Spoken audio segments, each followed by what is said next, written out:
ہوں گے، کبھی اپنے بیٹوں کو داستانیں سناؤ گے کہ جب ہر طرف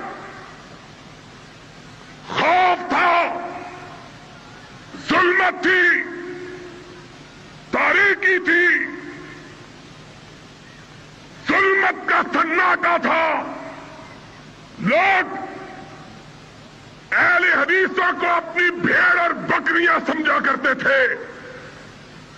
ایک کمزور آدمی لاہور سے اٹھا تھا اور اس نے کہا تھا، لوگوں سن لو، اہل حدیث کسی کی بھیڑ بکری نہیں ہے۔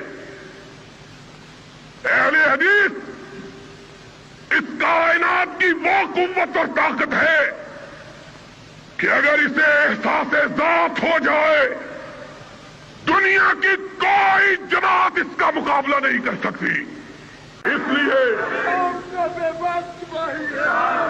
کہ یہ منفرد جماعت ہے جس کے گھر بچہ جب جنم لیتا ہے تو ماں اسے لوری دیتے ہوئے کہتی ہے، بیٹا کائنات کے سامنے کٹ جانا گوارا کر لینا، رب کے سوا کسی کے سامنے جھکنا گوارا نہ کرنا۔